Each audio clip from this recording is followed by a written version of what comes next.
So I feel like marketing automation is the best thing that can happen to marketers, but also you have to be still creative about it and make it personal.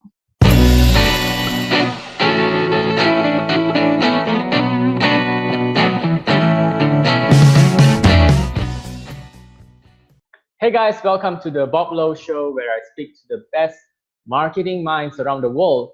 Today we have Kotryna Kurt here with us. She's from Lithuania originally, but now she is based in Denmark.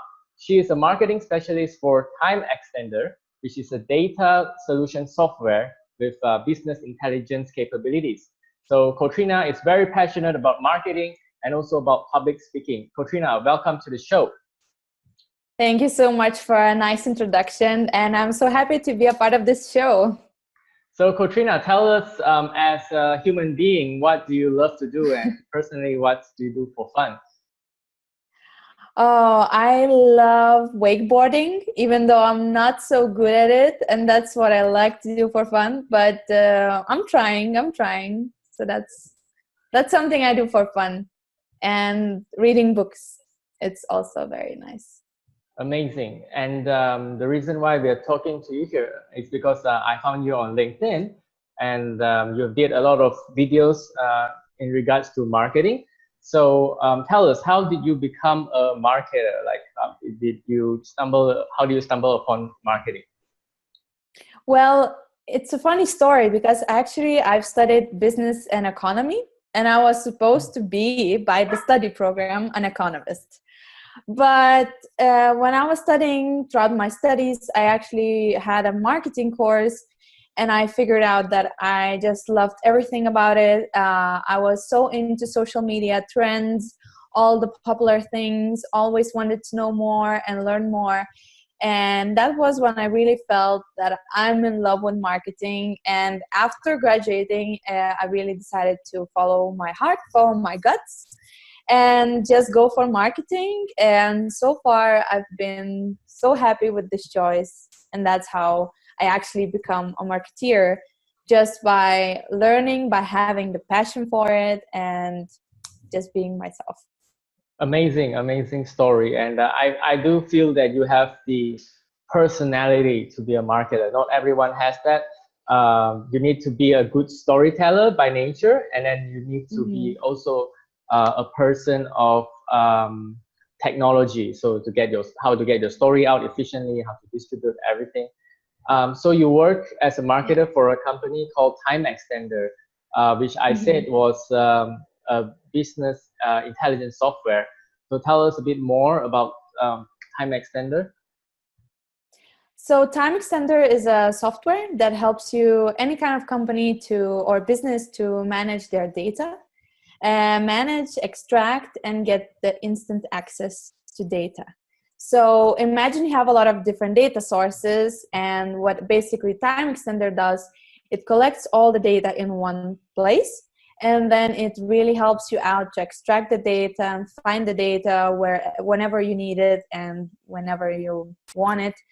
And right now we had this huge law in Europe about the data protection, GDPR law. And it really comes in handy having TimeXtender, because if a customer of yours comes and says, I want all my data deleted about me, then TimeXtender software will help you to find all the data about one customer and easily delete it. So it's really just a great data management tool. Amazing.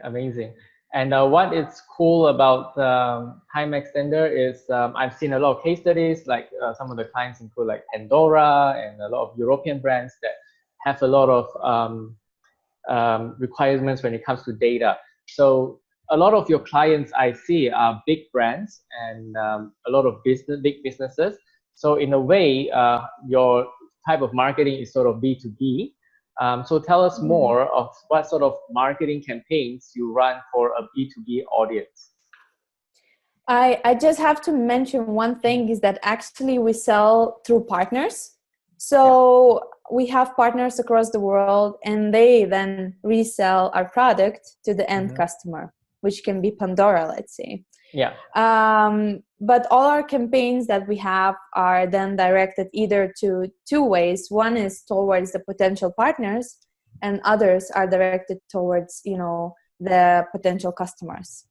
And, at the moment, since 2018 is a video year, as everyone is talking, we're doing quite a lot of videos. We are sponsoring a great race driver, and he is telling, in our latest campaign, he is actually telling a story about how important is data in the racing industry, all the time, all the milliseconds that matters, and all the data that's extracted from the car and so on. So I feel like the latest campaigns that we have done and were very successful are the ones that includes video and storytelling. Yeah. Amazing. Seen some of the campaigns you have on social media. So when it comes to, I saw on your profile that you also run events. So is that a way to reach your end consumer? Yes, indeed. It's one of the best ways also to reach the end consumer or to reach a potential partner, because at the day we have so many AI, BI, data management, big data world events, where you can literally find 5 events per month in each country in regards to data and BI. And that's where we're trying to be present at. That's where we're trying to expand our brand. Yes, so it's sort of building your brand presence in relevant events when it comes to AI and data. So exactly. You mentioned as well it's the year of video. I think it's it's been a while, what sort of social media practices does a B2B marketing have? Like, do you collect leads, and what do you normally do for social media? I think it works very well when you reuse and recycle what you have. So that's one of the strategies that we use. If you create a piece of content, you are trying to make different parts of it, extract different parts, let's say make it a brochure, also have it as a picture, maybe connect a video somehow to it, and maybe make a webinar. So our best practices, I would say, are when it comes to B2B social media campaigns is that you give them different options, you create different call to actions, you allow people to download some of your things for free without any registration in the beginning, but then maybe the second call to action is actually requiring you to register, and then we grab the lead. So there are different ways, but definitely constantly creating new content and then just reusing the old one works very well. Yeah, and we say we create micro content out of like huge chunks of content. So for example, cutting a video, so you can reuse the video, then you say recycle it. You mentioned webinars. How does webinars work for you? So do you organize webinars for your leads, potential leads, or what's the normal practice?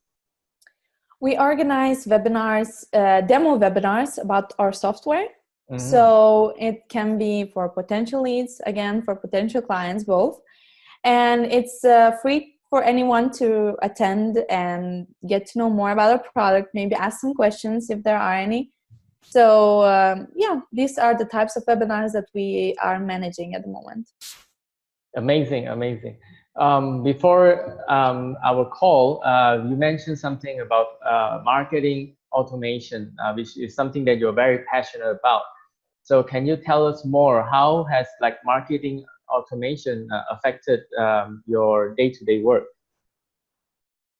Well, it's a big part of our company because we have HubSpot, and HubSpot is known as marketing automation tool, which really comes in handy because it really helps us to manage those campaigns.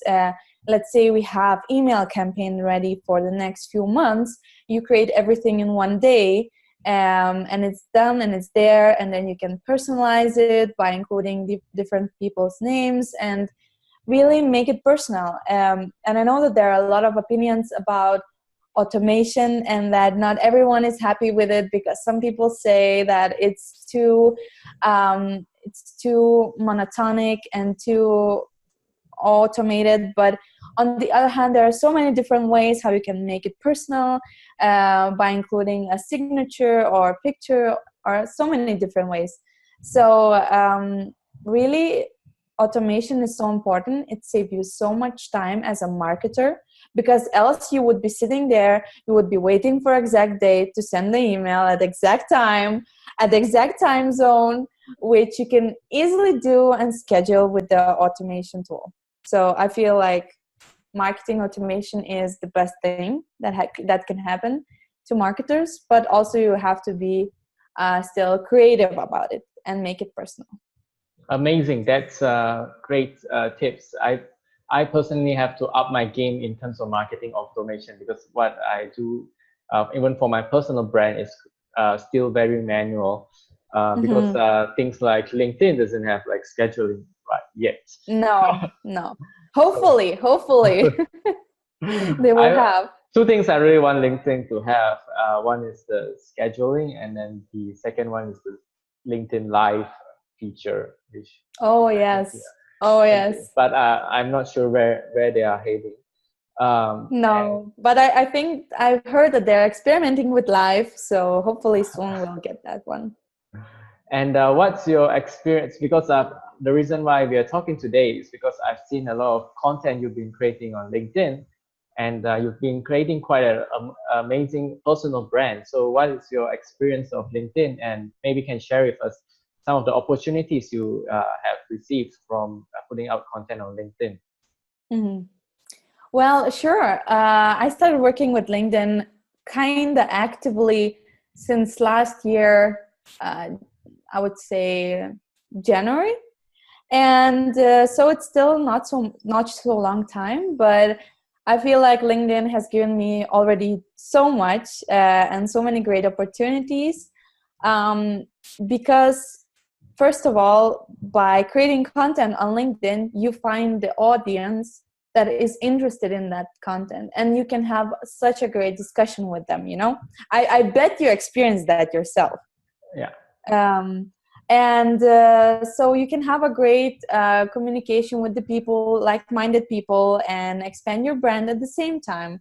And what's been good about putting out the content is not only that I get to share my experience, and not only that I get some great tips from other people, great stories, but also get this connection with the people that I've never seen in my life, but I count them as friends already. Yeah. Because we have this deep connection, and also some great opportunities can come from you putting yourself out there. Like for me, it would be public speaking events, because some people just saw my content and thought, well, this looks good, and I could talk in this or the other event. So some great opportunities for public speaking actually can come from LinkedIn. And what else would be some great opportunities about being an ambassador for different conferences again, or different brands. So it's really out there. You need to put yourself out there, and then you'll see how many great things can happen with LinkedIn. Amazing. That's great stuff that you just shared with us. Recently, I saw some of your LinkedIn articles that you talked about attending a conference in the Baltics. Tell us what are you excited about currently with marketing? Sorry, am I excited to do what? Tell us what is the thing that you're currently excited about when it comes to marketing. Yeah, right. I'm very excited about MadTech. And for those who don't know what it is, it's a combination of marketing technologies and advertising technologies, which is just making up for a MadTech. And lately I've given a speech about this, and I just mentioned that, throughout the last few years, these two technologies have been emerging together. And because they were emerging into this one thing, we have a much more beneficial outcome, because you get the benefits of advertising and the benefits of marketing. And one of my examples, which can be also found on YouTube, it's a Netflix example. So when Netflix wanted to enter France with the French market, their sales went really down. And Netflix didn't know what to do. And what they did was actually very amazing. So they collected years of data, different chatter of people, what people were talking. They analyzed that data with different data analyzing tools.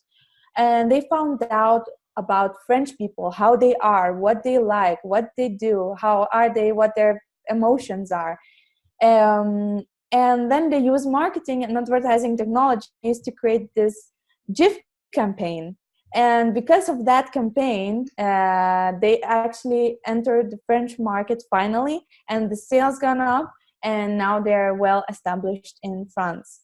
So that campaign is just a pure example of how you can use data and advertising technologies and marketing technologies to, just become the leader in the market. And if I can say, one interesting thing about the GIF campaign was that they actually put out GIF advertising everywhere in the city, in Paris.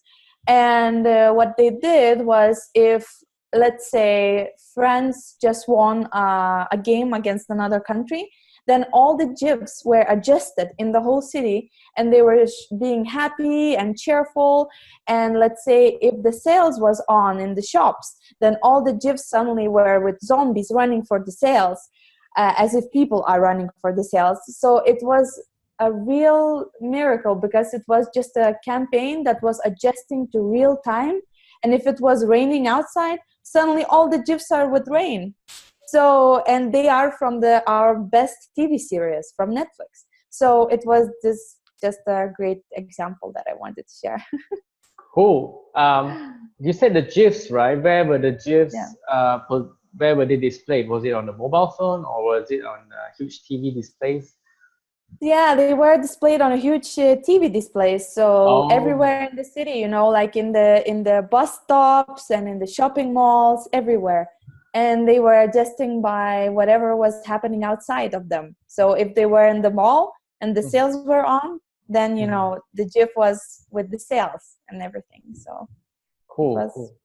Yeah, I believe there's a future for what you call MedTech, because like something like TimeXtender, it'd be very good for that data that they have that could be imported to something like a Facebook ad manager. So for example, when you're running ads, you can target certain people with different behaviors, certain people with different consumer touch points and things like that. So that's definitely a potential, because now it's like MarTech and advertising tech is two separate things at the moment. So exactly, we'll see how it will integrate in the future. So before we end, I would like to ask you, as a social media practitioner yourself, what is the state of social media, first of all, in where you reside now in Denmark? What type of social media channels do they use? And then after that, you can tell us about your home country, which is Lithuania. So the state of social media in Denmark, it's different. I guess in the whole Europe is different than, let's say, America or Asia. Because our main channels in Denmark are Facebook, Instagram, Snapchat. Snapchat is not too much, but a little bit. And then LinkedIn. So Twitter is not a thing, and WeChat is not a thing in Denmark. So then we are left with only actually 3 real channels. So Instagram, Facebook, LinkedIn. Yeah, that's a bit different, because if I go to other countries, let's say UK, everyone is using WeChat. Really? Yeah, or other platforms. So, but in Denmark, it's still quite low with these 3 basic ones, and Twitter is not a thing either. So, what about your home country, which is Lithuania? It's a bit more different, right? Actually, not too much either. It's quite similar, because there's only 1 hour with the plane flight, so they're quite close. And I have not really noticed many differences. Mm-hmm. But definitely there are a lot of differences, let's say, in how people act on social media as well. Mm-hmm. Whereas I noticed that people from America and people from Americas, they are more likely to engage and to like and share on LinkedIn and other platforms rather than people from Northern Europe, as I can say. Because for them, I feel like people from here, from Denmark and Lithuania, they really take care about what they like. And they will think for a few minutes, sometimes before they like something, because they will think that, oh, this will be a thing that my colleagues will see or my family will see. Do I really want to like it? And their like, I feel like their like is much more, it's much stronger in a way than, you know, the other countries likes, because they really think through, and really that's what I noticed. Yeah, they really choose like which type of content they like. I think it's the same here in Asia as well. Yeah. A lot of to be tell you my experience with LinkedIn. A lot of people have met me on the streets and talked to me. Hey, I've seen you on LinkedIn, and they've seen my videos, and I think back, and they didn't even like my video, right? They seen my Yeah. video. So it's Yeah. since I've been doing LinkedIn content, a lot of people have met me in Kuala Lumpur, and actually I don't know who they are, but they come and talk to me and say, "Hey, I saw your video on LinkedIn," and say, "Oh, that's pretty cool." But in Asia, it's the same as well. They don't reciprocate with the content so much. Um, Mm-hmm. yeah, so that's all we have for today. Thank you very much, Katrina, for joining us, and we will resume our conversation on LinkedIn. So thank you very Thank much. you so much. All the best Thanks for having me. for the future. Thank you. Thank you. Bye. Bye.